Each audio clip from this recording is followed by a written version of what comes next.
Edited by William Hannes and Didi Kristen Tatlow, China's Quest for Foreign Technology Beyond Espionage is a collection of new essays on the topic. Today, we've got a big group of authors from that book to talk corporate espionage, academic transfer, and what, if anything, the world should do about it. Didi is a longtime Asia-based journalist currently at the German Council on Foreign Relations and also works with Project Synopsis in Prague. Anna Puglisi spent many years as a U.S. National Counterintelligence Officer in East Asia and is now a senior fellow at CSET. Ryan Fedasic is also at CSET. And last but not least, Andrew Spear, a former USTR official during the Trump administration, now at Strider, a software firm that helps to, quote, enable customers to secure their innovation and compete in a new era of global strategic competition. Welcome to China Talk, all of you. Thank you. Thank you. Good to be here. So first off, Didi, talk a little bit about the origins of this book. Bill Hannes is a huge expert in this area. He's been working on it for very many years. The area being, of course, technology transfer, China's system of achieving that. And he and a couple of others, Anna Puglisi, James Malvinen, wrote a book in 2013, which published when I was in Beijing working as a journalist. I was with the Times at that point. And I was just completely stunned at the content of that book. It was really like walking into a dark room and somebody turning on the light. I suddenly kind of figured out what the heck was going on, all the stuff I was seeing around me. Fast forward to about 7 years later, and Bill and I decided to write an update, essentially, to try to recast the issue with so much having taken place between 2013 and 2019 or 2020. And in order to really communicate a sense of everything that had happened in those years and a sense of urgency about what was going on in this sphere. So that's why we decided to write it. Anna, you were involved in the first book. Am I correct? Yes, I was. I was one of the co-authors. Which one do you think was easier to write? I think neither was easy to write because they both serve a very, very different purpose. The first, Chinese industrial espionage, we really were telling the story in some ways for the very first time. I mean, there had been other works, but we really wanted to provide a comprehensive treatment that was really based in Chinese language materials and be able to tell it, from a multifaceted perspective. The second, China's Quest, is actually, I think, takes the story a step further, and because we have so many authors, it really allows us in this book to do deep dives in ways that we weren't able to do in the first one. A lot has transpired. China has changed, the world has changed, and so to really be able to capture those nuances and also to be able to bring more nuance to the discussions, as we do those deep dives. Has the source material become more or less accessible, given that on one hand, given that there's been much more scrutiny of this issue in the past 7 or so years? I think it depends. It depends on the particular area. I don't know if my co-authors would like to comment on that. I think broadly, we've noticed that the source material disappears after publication pretty rapidly, which is why we've striven to archive everything immediately. A few of the websites, for example, that hosted some of the overseas professional associations we talk about in the book completely disappeared while we were still writing the chapters, which made it difficult to do ongoing research and makes it really difficult if you don't know what you're doing and don't know how to archive and treat sources properly. Yeah, one thing I would add to that, I think that's right. Sources are going away, but we also see new sources popping up as tactics change because, this is not a static game. Things are changing, and so sources go away, but new sources appear. Why is there anything online easily searchable about this? Like what is it about the sort of Chinese system that makes doing this sort of research in the open source even possible in the first place? Well, I mean, a lot of it isn't actually a secret at all. I think that's the key point. In a way, it's protected by the Chinese language, which we haven't paid much attention to forever, really. There are still very, very few Western linguists or from other places out there. And, so one issue is definitely the language. Another issue is that in order to communicate, in order to achieve its goals, the Chinese government also, and the party also needs to connect broadly, connect widely, connect to its overseas people, connect to all its scientists, connect to businesses. And, it publishes a lot of what it's doing. It doesn't, of course, there's a lot of stuff that it doesn't publish. That's very obvious. but it does also publish some of the basic things that really should have told us a long time ago, if you like, what was going on here in terms of the drive to acquire science and technology to grow powerful and strong. And we didn't really take any of it too seriously. But having said that, I think definitely there are all kinds of information that need to be accessed, and what is available in public is very useful and important, but really not the full story. So speaking of things that have changed in the past 7 years, Anna, what's this idea of a stateless global society, and how does the narrative you guys are telling in this book cut across that idea? Right. So I think really at its core was the assumption that China would change and acquiesce to the global norms of commerce, of scientific collaboration. And for really many years, the US and Western nations' engagement with China has been really predicated on the certain beliefs of globalization, market economics, transnational labor pools, internet freedom, and really what it takes to be innovative. And, as a result, these discussions of China as a strategic competitor have often been shaped by a bias for some of these key assumptions. And so what we really try to uncover in this, the idea of the myth of the stateless global society, is that, those are all really well and good, except, here we have a growing peer competitor that doesn't play by the same set of rules and really has a very different worldview. And in many cases, these areas, if you look at the way the Chinese government talks about these particular issues, they really do see it as a zero-sum game. Right. I think it's important to note that the book, just to maybe address one part of it too, really went global, I think. And we had really important chapters, I think, on Japan, on Korea, on Europe, which I think are making a very important step of connecting this problem around the world in ways that people in other parts of the world just simply haven't been aware of until now. And, that's crucial, because we're not going to be able to deal with this issue with the procurement, if you like, and taking of massive amounts of science and technology and intellectual property by the party state in China unless we deal with it globally. Because, it of course, there's certain things that are only available in some places, but one thing we see is that as things tighten up in the US, certainly there's a double down going on in Europe.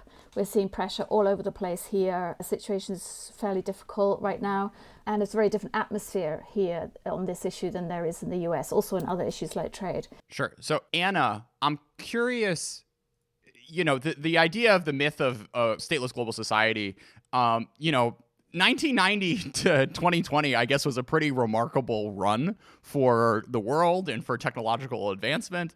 Are you worried at the prospect of sort of losing the belief in kind of what international interaction can bring on these fronts? Are you worried about the downside effects of sort of throwing away that vision whole hog? Right.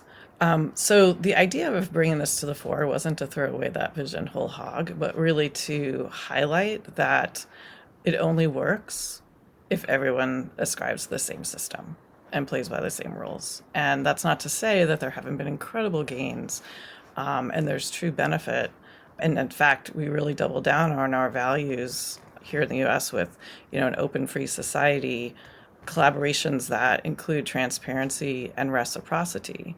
But it really is to highlight that globalization hasn't really worked for everyone. You can look at just some of the issues that we have here in the US as far as, areas that have been left behind, the hollowing out of manufacturing and a whole host of other areas that hasn't always been win-win, which is what people have been sold. In fact, we laugh, win-win is China wins twice. But if you layer on top of that, yes, for short term, there are a lot of people that are making money.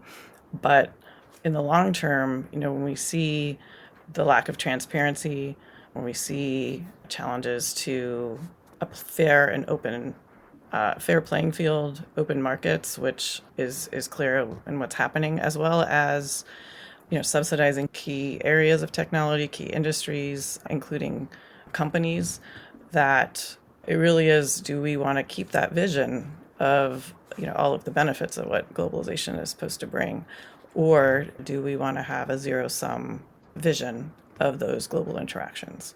And so it's really important, I think, to examine when different areas are playing by the rules and when they're not, and to shed light on that. Yeah, I mean, I do want to push back a little bit on Anna on the sort of reduction that all we've gotten out of this is people making money, right? Like, sure, China's subsidizing all of its solar panels, but that means we get more renewable energy. Like, sure, there may be scientists who occasionally exfiltrate R&D to the PRC, but at the same time, there's been an enormous amount of benefit that the U.S. has gotten from having all these wonderful PhDs from the mainland come and work in American labs. So right. So actually, my comments weren't to say that it all was about making money, but you make a really excellent point about the importance of talent and growing that talent. But by ignoring the fact that the systems are not the same, we really undermine all of those Chinese scientists that want to do the right thing, that want to participate in the global norms of science, by pretending, that we aren't dealing with, a more authoritarian society that, has some really clear rules about what is supposed to be shared and what's not. I think that exactly what Anna is saying, it makes a lot of sense, at least to someone like me. The party extends leverage abroad in ways that are uncomfortable or that are alien to foreign governments, and often obfuscated or masquerading in ways that mimic the kinds of systems that we have embraced over the past 30 years, like you identify, right? The United States and its allies lack like a clear analog for the United Front, but the ability to co-opt institutions that we have traditionally leveraged for gain is part of the issue here. And it's just a challenge to discriminate between organizations that might be government or party organized and those that are legitimate organizations that are serving the interests of the people that comprise them, and primarily for the benefit of the Chinese diaspora. I think we have to, as the others have said, and Andrew I'm sure would have a lot to say about this too, but we have to bear in mind the systemic differences here, which are extremely significant because they shape really the outcomes of these technologies and how they're used on people, and how they then, shape the picture of who we are as people and what we will become. There's some chance perhaps of shaping this all to the good in open societies where there's free speech, debate, honesty in discussion, in public discussion, and courts where real cases can go through and improve things for the greater good, for humanity, if you like. Then there's a great difference between that kind of a system and a system where these technologies are, deployed in often very hidden and specific ways. I'm not saying that doesn't happen in the so-called West, it does.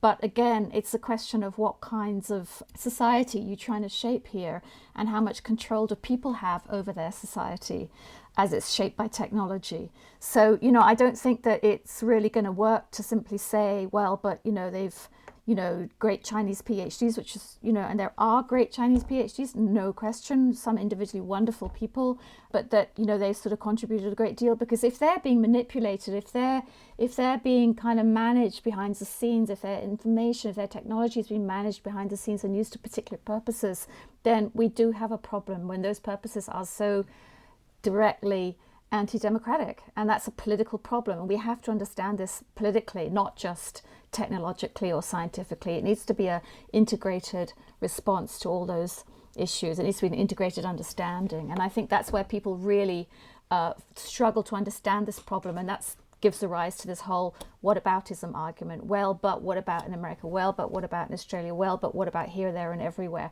Well, it really depends on the kind of the power structure that's informing things that happen. So Didi and Ryan, both of you two have done some work looking at this issue from Europe and Germany, and I find this particularly interesting because we've done shows in the past focusing more on the U.S. context. Can you give some color about how European companies, academic institutions, and governments are looking at these issues? The issue is that European perspectives differ really markedly from those that I'm familiar with in the United States. The Europeans that I've talked to from some firms, some companies, tend to worry more that the United States is kind of overhyping the China threat, that really it's more of an economic pacing problem, but that they're really content to engage in what they see as and believe to be free market competition and let the best battle of ideas win it out. In fact, you can look at, for example, Horizon Europe, which is a great example of this. It co-funds an initiative, China Innovation Funding, which is chock full of information and publicity for European researchers to go do research in China, how to apply for awards from talent programs and other things like this. But the issue is, as Anna said previously, the systems are fundamentally different, right? You've got these vast networks of resources that the party organizes. And the issue is that it's really hard to say this organization is founded and run by the Communist Party only to serve its interests. And this organization is founded by Chinese diaspora members to promote solidarity and provide employment opportunities. Because often, most of the organizations that we're talking about do a little bit of both. But it's really hard to discriminate, and therein lies the problem. I think you need to understand, and I wish that more Europeans would understand, and that's part of the reason we wrote this chapter, that the systems are not the same. You know, we found one organization in France, for example, a professional association nominally trying to help Chinese workers collectivize and defend rights and interests and share information with one another. They had received 19 awards from the Overseas Chinese Affairs Office of the State Council and from various organizations of the United Front Work Department of the Communist Party for their contributions to running talent plans. They had sent numerous delegations to apply for talent spotting competitions to bring talent back to China. And the issue is that it's fundamentally non-competitive, right? A lot of the money that goes into initiatives like that is not directly from the Chinese government, right? The recipients might not even be aware that that is the fact. It's not a check that people receive with Xi's name on it. The issue is that the State Council and the party fund organizations that are government-organized NGOs, gongos, as I think CNAS likes to call them, resources them, and then they make payments to overseas researchers to encourage them to return to China. And so there are these hidden flows that fundamentally make the competition non-competitive. Just to build on that, both what Anna said previously and then Ryan's point, in Europe, one of the things that we do in this book and just in our normal careers is we're constantly comparing what is being said in Chinese language sources and what is being said in English language sources. And so, you know, Jordan, your question actually kind of fits right into this. Earlier, your question about, well, you know, isn't there mutual beneficiation from all this cooperation? If you look at what the Chinese are saying, if you look at the government, if you look at what Xi Jinping is saying at Davos, it's the same kind of line. And I think they do that intentionally because they know that that has resonance to Western listeners, to those in Europe, to those in the United States. We all want win-win cooperation. It would be much nicer if we could all just get along and cooperate and there were no sort of geopolitical dimensions to all of this science and technology cooperation. But the reality is, if you go look at what Xi Jinping is saying in Chinese to a non-Davos audience, the message is very different. The message is all about not kind of vaguely defined global science technology cooperation, but how can we extract innovation resources from the West, relocate that back to China to commercialize it, to give us kind of an advantage and increase our comprehensive national power. That's the narrative. And I think a lot of those in Europe and in the United States, the same, we miss that because we're focused on, we hear what we want to hear, and it's coming in English language, we understand it, you know, cooperation, it would just be so much nicer if that's all there was. It's not just Xi that's doing the double messaging. You know, for a different report that I wrote with Emily Weinstein, who you had on the show, I think a few weeks ago, for CSET, we actually investigated the About Us pages of these professional associations geared for the Chinese diaspora in various countries. And we looked at their About Us pages in English, where they were available, and in Chinese, where they were available. And we found that, you know, in about 40% of cases, the English that was presented on the website differed substantively from the Chinese, like whole paragraphs were altered or missing.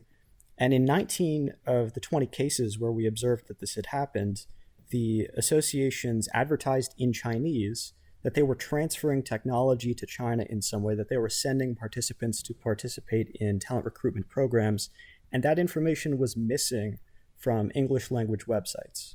Now, you could speculate as to why that might be the case. There might be some very good reasons. Maybe the web administrators just didn't update the page, but at some level, it seems like there is deliberate deception by groups that are backed formally or informally by the Communist Party.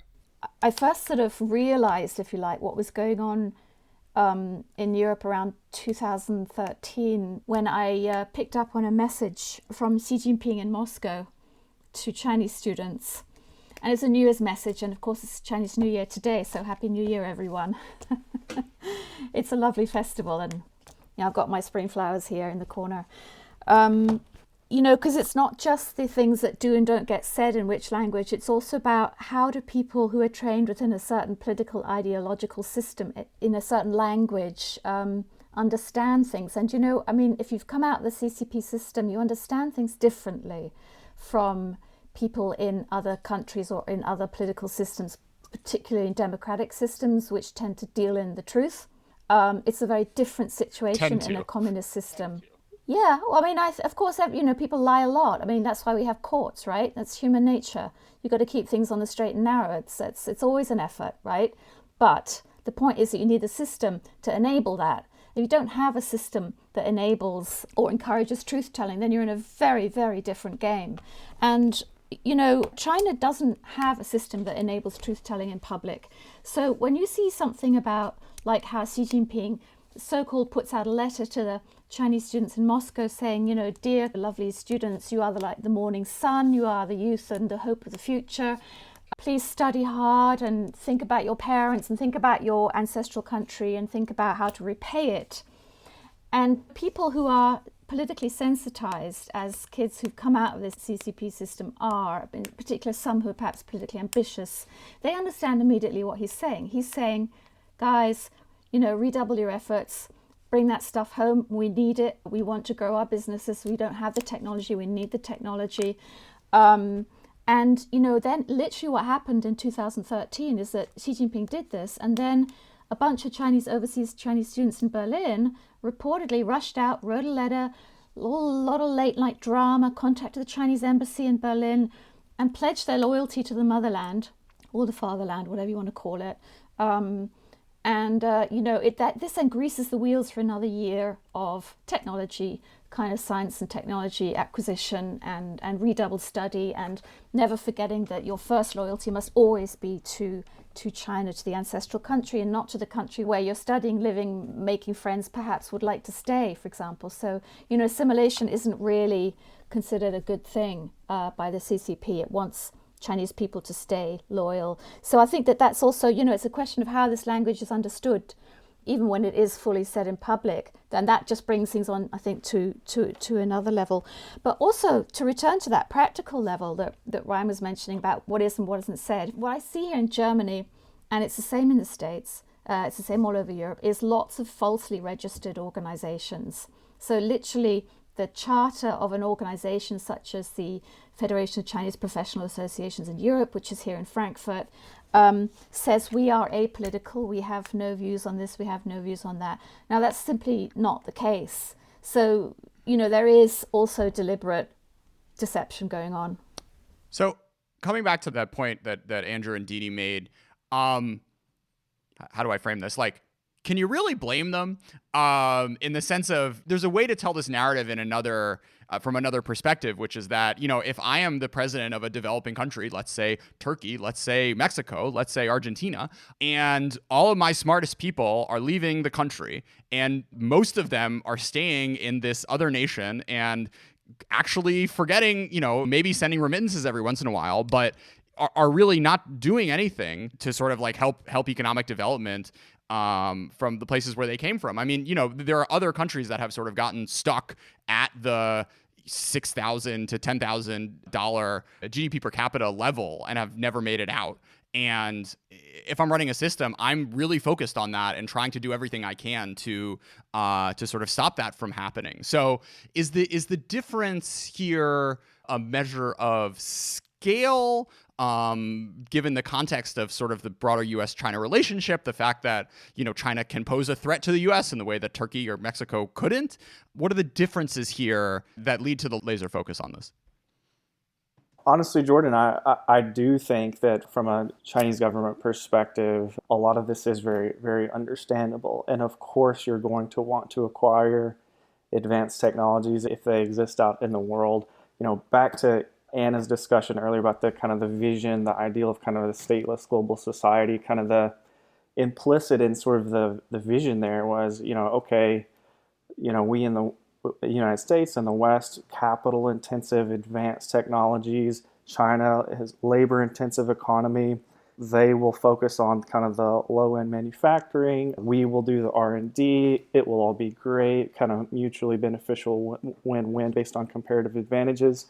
You do kind of have to take a step back and say, well, from a Chinese perspective, are you going to be happy in perpetuity down at the low end of the value chain? And of course, it's quite obvious that they're not. And so, my view is that part of what we're doing, in this book is saying, hey, these things are happening.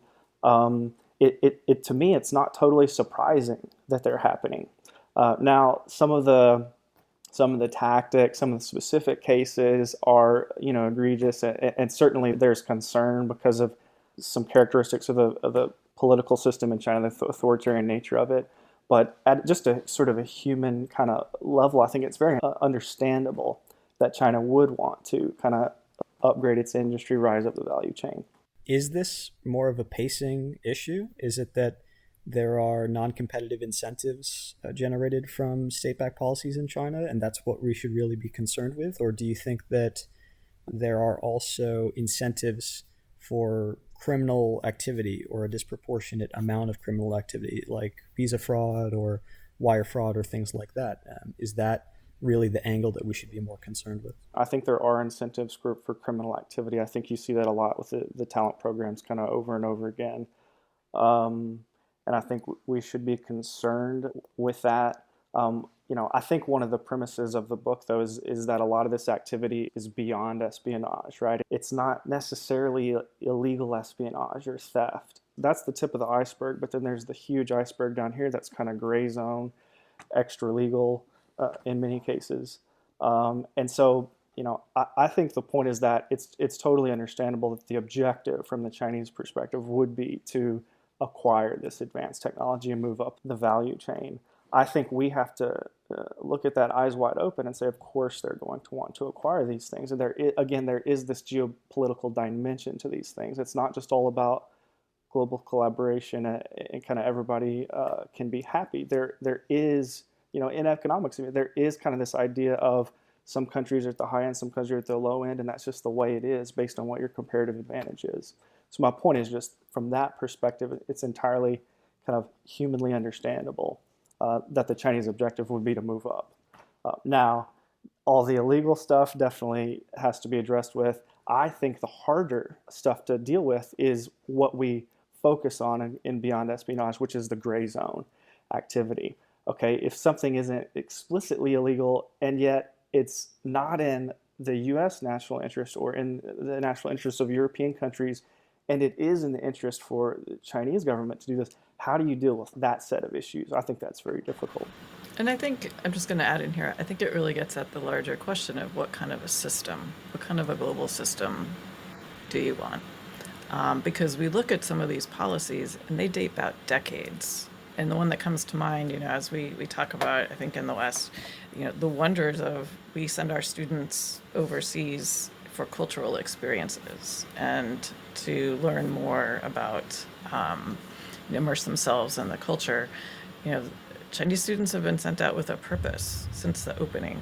And some of the policies that are, state council policies, and one that strikes me, it comes out in particular, is the whole idea of serve in place. So the whole system around these programs is set up to extract the technology and to leverage. It's not about collaborations where there's a win-win, where we're following what we believe as the global norms of science and the global norms of commerce, but ways to kind of undermine that system. And it really gets down to what is the vision of the world that you want. Yeah, I totally agree. And, I mean, as Andrew says, this is sort of understandable and also reflects this much older desire in China to develop and to not be so-called behind or backward. And of course, that is rooted in the experience of having been overrun to a certain extent by some aspects of the West, which is a real one. But I think in this sort of kumbaya, let's share it all sort of globalistic world, you really need to ask, what is the outcome of all of that? And when you see, for example, technology being quietly appropriated in order to do things like, create aircraft launching systems on aircraft carriers, which then could well be deployed in the Taiwan Strait or around the Taiwan Strait, where you have, we all know there's 24 million people in Taiwan and over 80% of them want to have nothing to do with the CCP. That's how high it is, it's probably 90 or more. I'm probably understating it. And then you need to ask, well, what is the purpose? What is the moral point here that we're actually dealing with? And not everything is the same. Democracy didn't exactly come easily in the places where it exists either. It's often very, very hard won and hard maintained. So should somebody really be able to just kind of have all the science and technology and also have full political control and really very substantial abuses at home? Thinking here of the Uyghur lands, thinking here of Hong Kong, my own hometown, which has had a state security law come down on it, which is terrifying to people. And there's a lot of stuff happening now. So you need to ask, what is the outcome? What is the impact of this technology transfer? It gets back to a kind of a political moral question, if you like, not just a economic or developmental question. So Anna, you talked about how Americans send students abroad for cultural, for cultural learning, and the first thing that popped into my mind was this book, Shoal of Time: A History of the Hawaiian Islands by Gavin Davis, which I just finished up a few weeks ago. And I don't think those missionaries were going over for cultural experiences. Maybe the sailors were for their sort of like week-long sojourns, but there's a very long history of Westerners going to other countries around the world, not necessarily with the only trying to study the language and learn the art or what have you. So just to sort of complicate the story a tiny bit, it's not. Anyways, I might just cut that part out. I'm not sure how relevant that is, but it was a really good book. Yeah, I mean, I didn't go quite as well as I had it in my head. I wasn't talking about missionaries or I'm kind of talking about since the 70s, but that's anyways. Can I just leap in here on the Hawaiian parallel? Because, here in Germany, there's a very long Orientalist tradition. In fact, this whole notion, the phrase Silk Road, was coined by a German aristocrat in the 19th century, von something or other. What you see here is just for generations of Germans, for example, have really had this romantic relationship with China. Oh, it's about the philosophy. Oh, it's about, Taoism, Buddhism, balance, etc. And these are wonderful, fabulous things. But it's simply not the interest that comes from the other direction. And, that's obviously an example of unbalance in, China has different goals in mind right now. Europe has sort of been there, done that on a lot of this stuff. So it's a complicated debate, but sometimes I think that we're a little bit like, a badminton and a tennis match, that we're not actually playing the same game at all. There's just very different ground rules going on, and that's difficult to handle, and especially in the grey zone, because everyone says, oh, but you're just being mean about, China or Chinese. And, and my own moral compass there is always the people of China themselves, especially those in Hong Kong and Taiwan who can still say stuff and what they think about it all. And I can tell you that what they think about it all is ballistic compared to the stuff that, so-called Westerners say, because we are more concerned about being seen to be offensive. But Taiwan, Hong Kong, they're absolutely, most people, I would say majorities, are absolutely clear about things, and they're very concerned about the immediate political problems and human rights problems and what their children's futures will be like if the CCP, really does manage to parlay this technology transfer into being, the biggest, strongest, most powerful country in the world.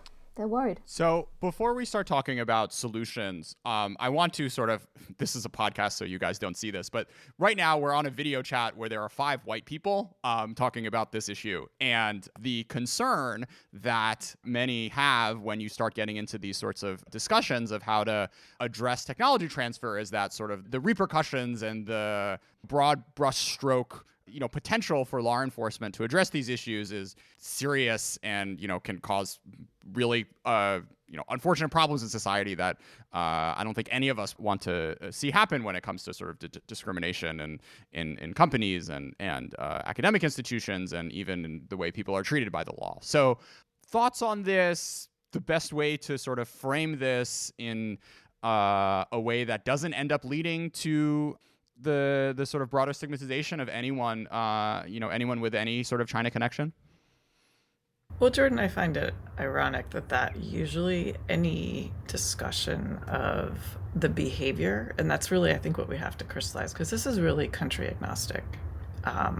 If we saw, or if there was the same kinds of policies, programs, behaviors taking place from any other place or organization, I mean, I think we'd have the same reaction.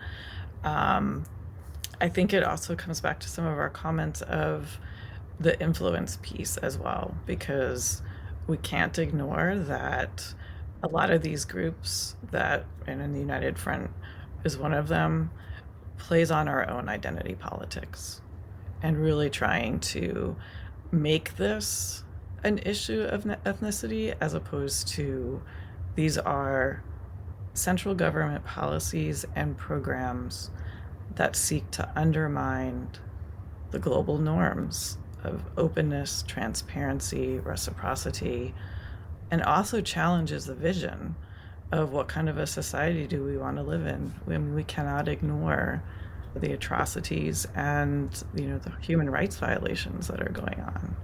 So it's much broader than that, because I mean, as Dee Dee is saying, is some of the concerns and folks and friends that we all have, the Chinese people deserve better. I think the fundamental way to minimize the unwarranted discrimination, right? That's the question here, is to get more fidelity and to just cut narrower.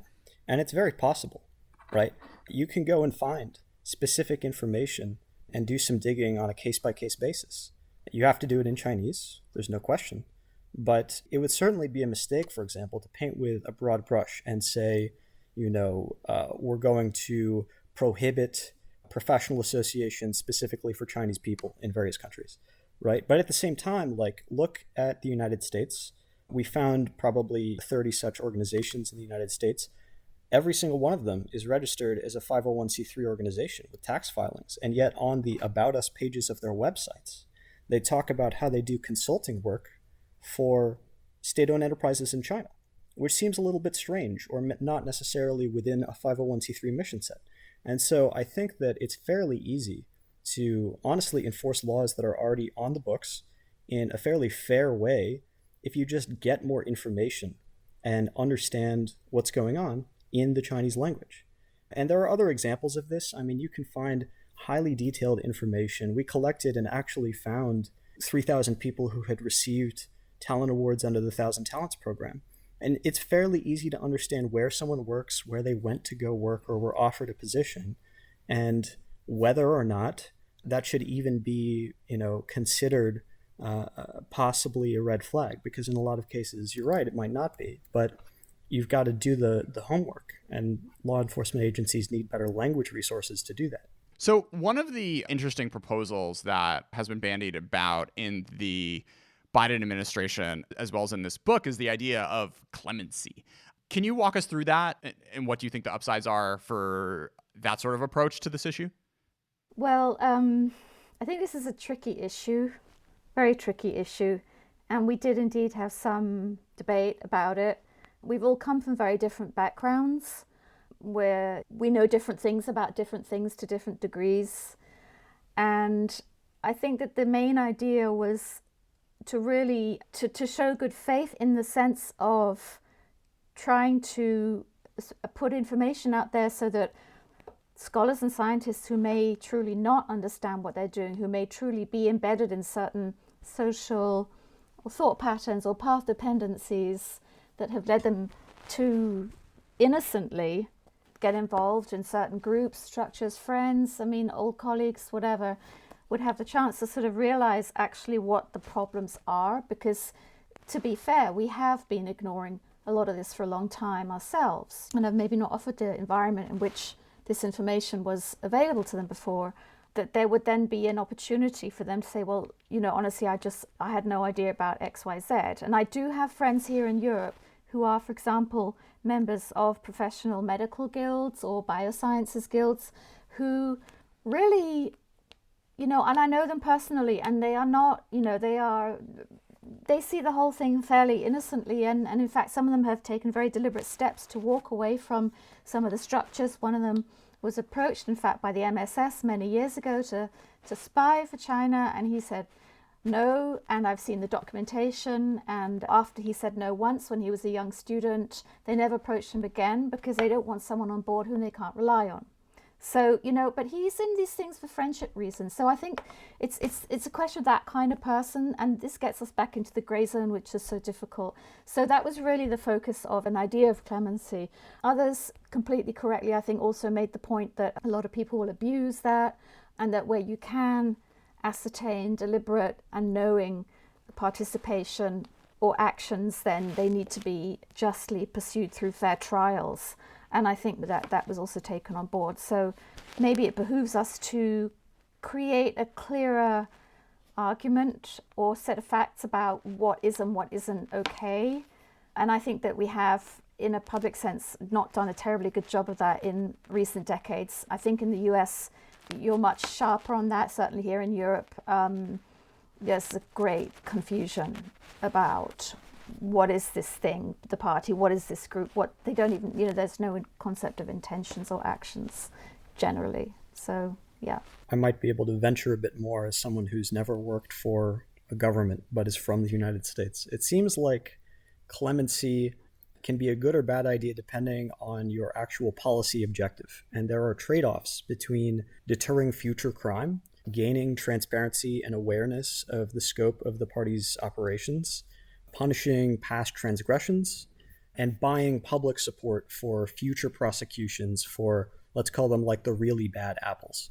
And clemency helps, especially with the last option I just mentioned and some of the other ones as well. But then it punishes you and prohibits you from punishing behavior that is probably anti-competitive or illegal, and the kind of which like we've been talking about. So there are definite pros and cons, but it really depends on where your country's government is already at and what you want to accomplish with the goal. So the idea of type 1 versus type 2 errors in this issue set, I guess my concern is that, now that Anna and Andrew are outside of government, and, we haven't hired the 5,000 new linguists yet, until that sort of capability is built up, I'm particularly worried about the type 1 errors. And I feel like, coming back to a values discussion, right? I mean, how many type 2 ones are we willing to have in order to ensure that we don't make any type 1 errors? I think I understand what you're getting at. My view on that is that, the scale and scope of this system that the CCP, the PRC has set up is enormous. It's multifaceted.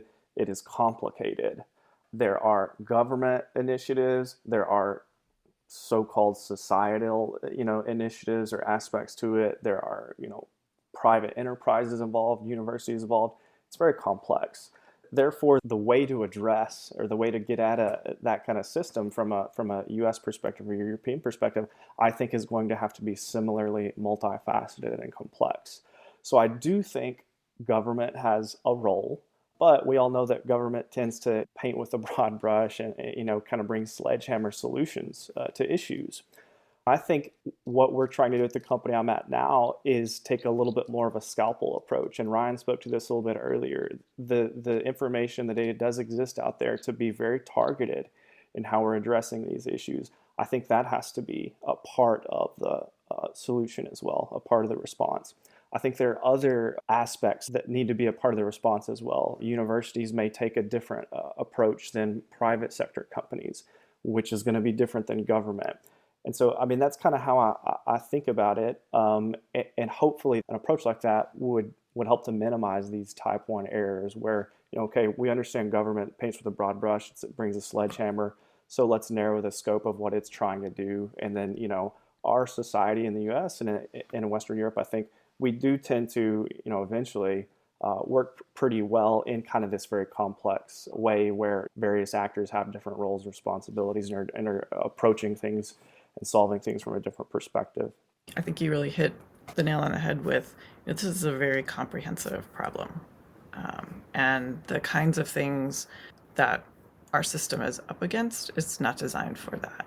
And I think it really kind of gets back to the point that our systems are very, very different. And the challenge when you have two different systems and you're trying to argue point to point, it often it's very tactical and isn't going to necessarily get you the desired outcome. And so it really requires, stepping back and taking a strategic approach to how do you deal with an inherently different system that undermines the openness and transparency and the processes, that we've just come to assume are the way that everyone does business. I feel a little bit right now that it would be really nice if China were to take a little more responsibility for what it's doing. I think that it's using a lot of its people to achieve certain national ends, and its language about that is very clear. We see Xi Jinping talking about what overseas Chinese do to further the glory and the strength and the economic social development of the motherland. And then you read in the updated National Defense Law on January 1, 2021, that development interests are now a cause for the use of armed force. And you just kind of go, well, look, this is such a huge, intricate, as Anna just said, comprehensive, interconnected situation and plan with not a master plan, if you like, but so many bits connecting and pushing for similar outcomes that in a sense, people who are trying to simply track it to say, hey, look, this is what it is. I think that we also need to be very clear about sticking to what it is that we're doing. And maybe I say this because of the situation in Europe being really rather different from that in the States right now, or Australia. And it would be really nice if there was sort of, not that there will ever be one, but, if the Chinese government were to actually, for just a little bit, actually kind of tell the truth about what it's actually doing here with people. And some people may not like that comment, but I stick by it. The first victims are always going to be the Chinese people. It might feel with some policies like certain folks in the administration were or are really taking an axe to this tree, but there are still low-hanging fruits that we can pluck very easily, right? And I think that's how you avoid massively getting type 1 errors in ways that would not be acceptable or moral. Until December, the United States hadn't added 3 of the 7 sons of national defense, these universities in China that are intimately connected with the defense industry, to the export control entity list. It was a very basic step. It's one that I think makes a lot of sense, in particular from those universities, and yet it hadn't done so. And there are a lot of these low-hanging fruit kinds of policies that have not been enacted in other countries, which is really where it matters. The United States is pretty advanced and or aware of the issues concerning talent recruitment and access to overseas technology by the Chinese government and the Communist Party. The same is not true in Europe, where the threat environment and the threat perceptions are a lot different. And yet it's extremely important that we make this point and that the United States government take the case to allies and partners. Pick a metric, any metric, the number of Chinese students who return to China after graduating, the number who receive scholarships from the China Scholarship Council, the number of professional associations that are transferring technology to China, the number of coercive joint ventures that have been set up with firms. The United States is a plurality of those metrics, but it is not even a majority in many cases. There are European firms, Japanese firms, Korean firms, other firms in other countries that are also suffering the same kind of practices and coercion, and their governments may not be aware of it. It really varies case by case, and that's the point that I think a lot of us were trying to drive home in writing the global scope of this book and drawing on so many voices. Because it's really going to take a team allied effort to address the problem at the systemic level that Anna and Didi are talking about. Thank you all so much for coming on China Talk. All right. Thanks for having us. Thanks so much. Look. 简单如 ABC， 打开我的歌像个 APP， 外号 ACE， 跟你不在一个维度，我们 ACG。圈里太多 ACTOR， 你们输出的只有 COR， 我是 METEOR， 开个说唱艺术展在798，理由发哥们周润发，我的 flow 很炸，让你头很大，左手哈根达斯，右手芬达，我把冰摩卡当瘦身茶，为何我的肚长肉？因为周围太多 rap 让我不享受，发音清楚我不 mumble， 我是 rap god 哥们不 humble， 你的女朋友是洛丽塔，我的女朋友是阿丽塔，你的 LV 广州火车站批发，4个字形容我唱的 hip hop， 就是汤姆汉克斯、汤姆克鲁斯、马特达姆勒、布朗詹姆斯，小人都在死，但是大佬们都让你啊！最近这些 beef 特别新鲜 ，diss 特别贫贱 ，peace 都是明面，为什么你能看得到？我有鹰眼，我不要你的精炼，哥们我要银链。妈，你在屋里放着把屋子里装到的木皮箱。你是抄袭，我是致敬，我们可能长得像，但是不一样。用 wordplay 印钞的男人，擅长做 freestyle 的男生 ，KPI 都是超额完成，将我哥们路放倒个干身，感觉生活像做音乐了，有好的 EQ 才能做个 master， 所以别让他们把你压缩，让我把这世界的时针打破。You should know that don't fuck with us, don't fuck with ABC。我们脾气不太好，抢了书来把的 live house， 他们只能给你 me messed up beyond my G，we do that masterpiece。That's my destiny, best of me， 在这比的我跟 A R 和 C， 展示着彩牌子的技术，钻石和白金这种水平，则别的靠近我们勇士的对手从来不是 T， 不境界你们差得远，不只是演出比你差了点，嘴里喊的都是 real hip hop， 不仅不愿哈子，还每天他家里花你爸的钱，没实力的活该吃一辈子屁，对自己不严格就没有办法成为 ACE， 写的每4句就类似你，难怪你配置低，我们的差距像是8 KSD ABC， 合作像 Eminem 搭配 Dre Speed，Travis Scott 喊的 Ace Lee， 你是毁灭战士，我是 CSD， 不是刘作峰也能够控制 Place B Ace Me， 我是你哥哥，自己琢磨一下到底谁是 D， 给你一种指纹你 Let's G， 这句 shout out to 5度，每当我嘴臭完刷牙的时候，又 shout out to 杀手，你不得不服输我继承了前辈的活力，我感激，没流下眼泪和啜泣或惋惜，我 24/7 like a Kobe C 的我并不需要获得弱鸡的满意 ，Real Rig 那是 real，Rap kid gonna kill， 有必要的话我就 kill Bill，Remember ABC we ill， 这组合叫 ABC， 贝雷帽配个黑皮衣，火力堪比 LAPD， 先皮个手势 PACE， 再猜个反派压着 CBA， 面前这道菜需要 TT 味，撒点盐我们拉高门槛的目的是为了过滤圈里那些敌敌畏，TDK 的标贴在我每个段落用就品质保证，未曾烂过，像 John Rambo 出手必是干货，让外挂猎在我们就地散伙，你模仿的是形式，我做说唱是还未实现实名制，带着至今的心事，至今日你碰的不是钉子是块试金石，问歌词中肯那歌是公认，懂行的都双手合十公分，在黑的眼里又何止痛恨，缺货们都该做个核磁共振，别阿谀奉承用心评价，那些歌让我 ZZZ， 这行业应该重新定价，需要拉动的不只是 GDP， 再送你个 LOL， 字里 KO 了多少个 KOL， 靠营销的都在学着吹口哨，哥们真材实料，手都会柔道，拿子弹火喷的哥斯拉，无法控制强迫着何时发，你我像是柯达碰上特斯拉，这区别不止唯独和时差，依旧保持嗅觉灵敏，就事论事，我就是个阴影，收获灵感给你制造瓶颈，想看用 flow 让你秀逗的情景，不是你口中的 OG， 我跟他们不沾边，所以别拿我跟他们相提并论，这能让我吐3天。